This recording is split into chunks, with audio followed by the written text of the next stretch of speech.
Hey everyone and welcome, it's Chef Jason Morris, and today I'm excited again to be cooking with Rock River Ranches because they gave me this beautiful package of bison back ribs. So we created a recipe, and today's recipe is really cool because we've got it set up so you can do oven cooking. You can do oven cooking with a grilled finish. We've got a charcoal setup and a pellet grill. So this awesome 4-in-1 recipe is really going to help us make the most out of these bison back ribs. We've got a very simple but flavorful ingredients for you today, right? We're gonna start off with those amazing bison back ribs. Then we're gonna do kind of a dual purpose seasoning. We're gonna start off with some Shadow Mountain steak seasoning, which you're gonna be able to get from Rex now through Rock River Ranches, and a little bit of rub-a-dub as well. We need a butter knife to help us peel off that membrane. And then right there, that's gonna be a fantastic finish. We're letting you in on a secret. That is our secret rib glaze. So down in the recipe, you'll be able to make that rib glaze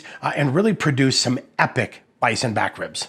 Step number one, we've got to go ahead and get this membrane off. And I just like to use a dull knife, butter knife works. I like to get under that membrane, peel that back. And then what I actually will do is grab a napkin to help me grip this. And we will go ahead and remove that membrane just like that. If you do it carefully, you'll get this off in one piece. Now, next up, it is time for us to season these ribs and start that foundation of flavor.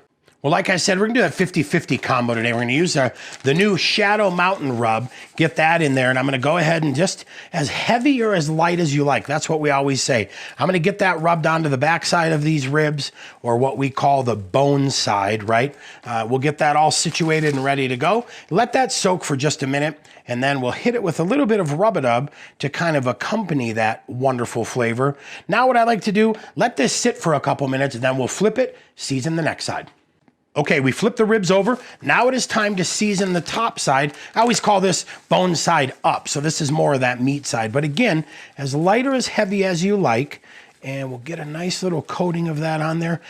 The beauty of these ribs is I don't need to add any oil as a binder to make the rub stick, because there's just enough moisture on the ribs to do that for us. So we'll go ahead now, like I said, finish these off with a little bit of that rub-a-dub. Now, you have a decision to make here, right? You can leave them on the sheet pan like we have here, cover them with plastic wrap and pop them in the fridge, or you could wrap the ribs in plastic wrap and let them go in the fridge. I'm gonna leave them on the sheet pan for this and cover them. Now, I'll let them soak for between 2 and 4 hours because I really want this rub to get into those ribs and make these guys come out just perfect with a great starting point of flavor.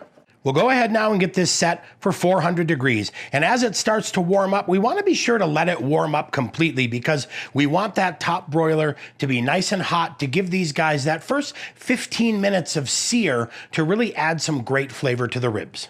Well, here you have it. These are the ingredients to an amazing rib glaze. I basically have my favorite red barbecue sauce, right? That nice tomato base. Then a little bit of honey and some sweet soy sauce. But that is what we've got all set and ready to go. Mix those together, follow the recipe, and you will have a fantastic rib glaze.